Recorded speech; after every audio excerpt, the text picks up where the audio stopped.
नमस्कार साथियों, स्वागत है आप सभी का हमारे यूट्यूब चैनल एनएस एजुकेशन पर। 500 प्लस मल्टीपल चॉइस क्वेश्चन की जो रिवीजन सीरीज आपके आगामी एग्जाम को ध्यान में रखते हुए हमारे द्वारा स्टार्ट की गई है, उसका यह पार्ट 35 है। तो वीडियो को लास्ट तक जरूर देखना, अधिक से अधिक लोगों तक शेयर करना। साथ ही चैनल पर नए हो तो चैनल को सब्सक्राइब भी जरूर करना। और अगर आपने हमारे पिछले वीडियो यानी कि पार्ट 34 तक के वीडियो नहीं देखे हो तो उन्हें भी जरूर देख लीजिएगा। तो चलिए शुरुआत करते हैं आज के इस सेशन की और देखते हैं हमारा पहला क्वेश्चन। पहला क्वेश्चन है, देश के पहले सेलिंग स्कूल की स्थापना भोपाल में किस वर्ष में हुई? तो जो देश का पहला सेलिंग स्कूल है वह कहाँ पर स्थापित किया गया था? तो वह भोपाल में स्थापित किया गया था। और जो इसकी स्थापना है किस वर्ष में हुई थी? तो इसका जो सही जवाब बनता है वो बनता है ऑप्शन है, यानी कि 2006 में देश के पहले सेलिंग स्कूल की स्थापना हुई थी। देख लेते हैं इससे जुड़ी कुछ और जानकारी। देश के पहले सेलिंग स्कूल की स्थापना जैसा कि बता दिया गया है वर्ष 2006 में भोपाल में स्थित बड़ी झील पर हुई थी।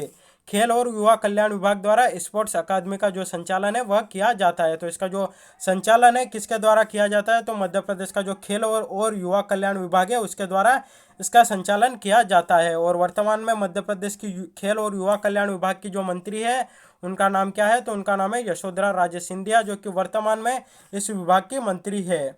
वहीं वर्ष 2017 में जो है ये जो देश का पहला सेलिंग स्कूल है इसको बेस्ट सेलिंग क्लब का पुरस्कार वर्ष 2017 में प्रदान किया गया था। तो यह थी इससे जुड़ी पूरी जानकारी। देखते हैं अगला क्वेश्चन। अगला क्वेश्चन देखने से पहले मध्य प्रदेश सामान्य ज्ञान के 2500 प्लस मल्टीपल चॉइस क्वेश्चन की जो बुक है वह हमारे पास उपलब्ध है। साथ ही मध्य प्रदेश करंट आउटलुक जो कि अगस्त मंथ का है वह भी हमारे पास उपलब्ध है। कुछ और बुक्स जो कि करंट आउटलुक से ही संबंधित है जो कि पिछले 6 मंथ की है और मंथली भी हमारे पास उपलब्ध है। कुछ और बुक्स जो कि एमपी जीके के रामबाण नोट्स हैं, इसमें जो है आपको वन लाइनर फॉर्म में यह जो जीके है वह मिलेगा।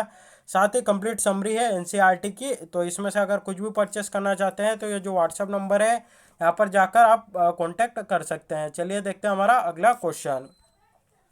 अगला क्वेश्चन है, मध्य प्रदेश राज्य लोक सेवा आयोग के सदस्यों की नियुक्ति किसके द्वारा की जाती है?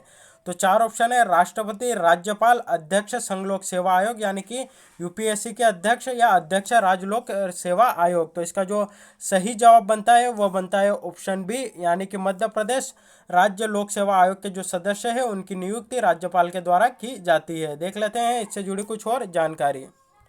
मध्य प्रदेश लोक सेवा आयोग भारत के संविधान द्वारा स्थापित एक संवैधानिक निकाय है जो मध्य प्रदेश सरकार के लोक सेवा के पदाधिकारियों की नियुक्ति के लिए परीक्षा का संचालन करती है।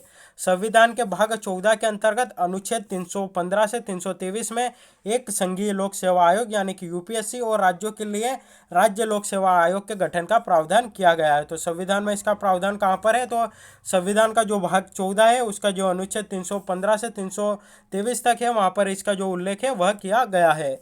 वहीं मध्य प्रदेश लोक सेवा आयोग का जो गठन है 1 नवंबर 1956 को किया गया था।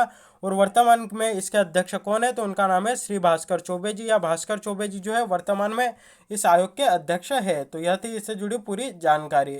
देखते हैं हमारा अगला क्वेश्चन। अगला क्वेश्चन है, मध्य प्रदेश में निम्न में से किस नगर में प्रदेश का पहला किसान विद्यालय खोला गया था? या मध्य प्रदेश में निम्नलिखित में से किस शहर में जो है मध्य प्रदेश का पहला किसान विद्यालय खोला गया था? तो इसका जो सही जवाब बनता है वो बनता है ऑप्शन ए, यानी कि जबलपुर में मध्य प्रदेश का पहला जो किसान विद्यालय है वह खोला गया था। देख लेते हैं इससे जुड़ी कुछ और जानकारी। जैसा कि बता दिया गया जबलपुर में पहला किसान विश्वविद्यालय प्रदेश का खोला गया था। वहीं जो भारत में है हर साल 23 दिसंबर को अर्थव्यवस्था में भारतीय किसानों की भूमिका को याद करने के लिए राष्ट्रीय किसान दिवस के रूप में मनाया जाता है।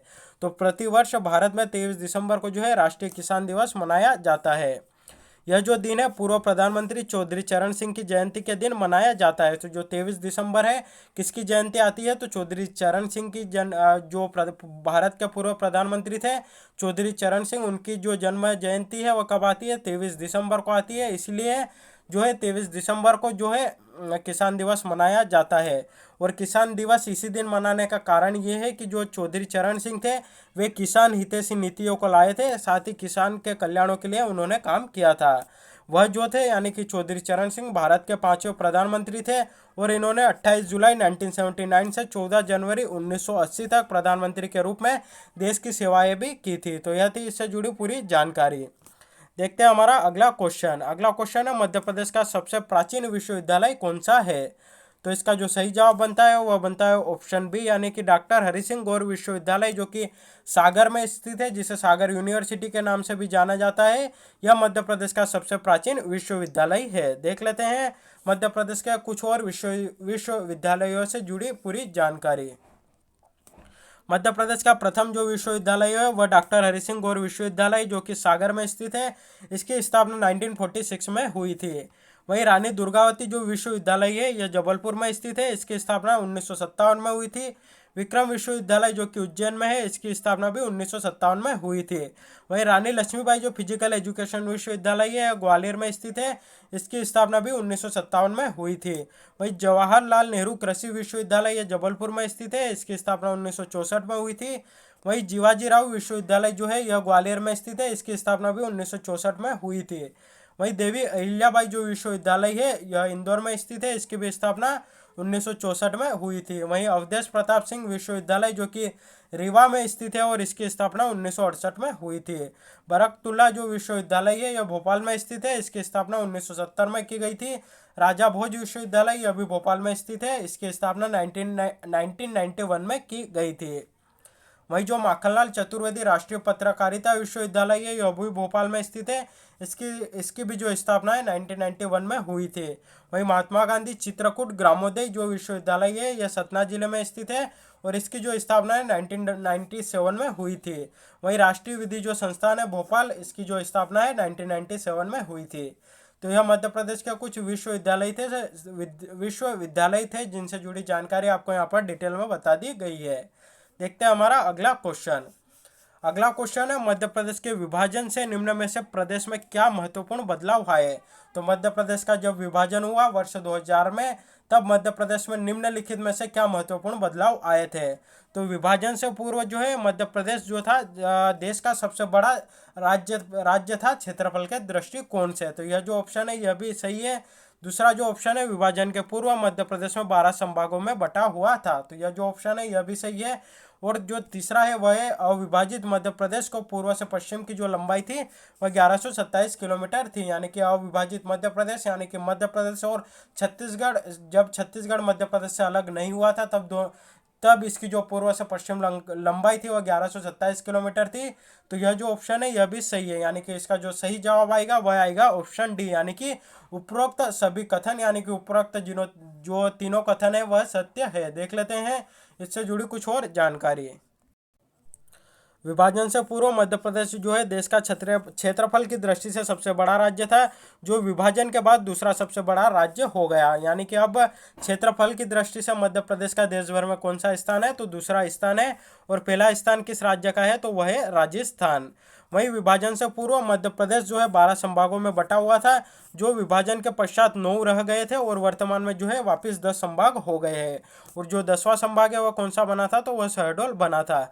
साथ ही अविभाजित मध्य प्रदेश की लंबाई 1127 किलोमीटर से घटकर विभाजन के पश्चात 870 किलोमीटर हो गई। यानी कि इसकी वर्तमान में बात करें तो इसकी जो पूर्व से पश्चिम की लंबाई है वह कितनी है, तो 870 किलोमीटर। और उत्तर से दक्षिण की लंबाई अगर इसकी बात करें तो वह कितनी है, तो वह 605 किलोमीटर है।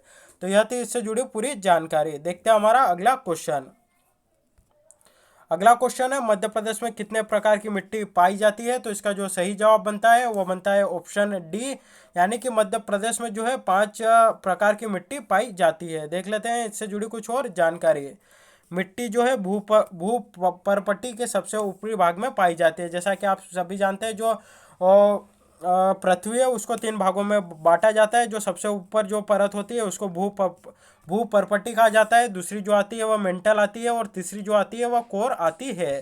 तो इस प्रकार जो सबसे ऊपरी परत है या भू परपट्टी की जो सबसे ऊपरी परत है उसको मिट्टी कहा जाता है। और मध्य प्रदेश की जो मिट्टी है उसको 5 भागों में वर्गीकृत किया गया है। कौन कौन सी मिट्टी जो मध्य प्रदेश में पाई जाती है वह है काली मिट्टी, लाल और पीली मिट्टी, जलोढ़ मिट्टी, कछारी मिट्टी और मिश्रित मिट्टी। तो यह 5 प्रकार की जो मिट्टी है मध्य प्रदेश में पाई जाती है। चलिए देखते हैं हमारा अगला क्वेश्चन। यह जो क्वेश्चन है हमने आपसे कल पूछा था, जिसका जवाब आपको हमें कमेंट करके बताना था। क्वेश्चन था निम्नलिखित में से कौन से स्थान में तापीय विद्युत केंद्र स्थित नहीं है। तो जो चांदनी ताप विद्युत केंद्र है यह भी स्थित है, अमरकंटक भी स्थित है, सतपुड़ा भी स्थित है। तो इसका जो ऑप्शन आता है सही जवाब आता है ऑप्शन बी, यानी कि पेंच में जो है तापीय विद्युत केंद्र स्थित नहीं है। अगला क्वेश्चन था हमारा, वास्तुकला की प्रमुख पुस्तक सम्रागण सूत्र के लेखक कौन है। तो इसका जो सही जवाब आता है वह आता है राजा भोज जो है सम्रागण सूत्र जो पुस्तक है उसके लेखक थे। चलिए देखते हैं अगले क्वेश्चन। यह जो दो क्वेश्चन है इनका जवाब आपको हमें कमेंट करके बताना है। पहला क्वेश्चन है कि मध्य प्रदेश की सीमा का अधिकांश भाग जो है किस राज्य से लगा हुआ है। तो चार ऑप्शन है आपके सामने, महाराष्ट्र, गुजरात, राजस्थान या उत्तर प्रदेश। तो इसका जो भी सही जवाब है आप हमें कमेंट करके जरूर बताना। वहीं अगला क्वेश्चन है, मध्य प्रदेश की सीमा का अधिकांश भाग, सॉरी यहाँ पर जो है क्वेश्चन रिपीट हो गया। ये जैसा कि आपको पूछा था कि मध्य प्रदेश की सीमा का अधिकांश भाग किस राज्य से लगा हुआ है। अगला क्वेश्चन है, मध्य प्रदेश में विद्युत उत्पादन कब से प्रारंभ हुआ है। तो चार ऑप्शन है आपके सामने, 1900, 1905, 1910 या 1914। तो इसका जो भी सही जवाब बनता है आप हमें कमेंट करके जरूर बताना है।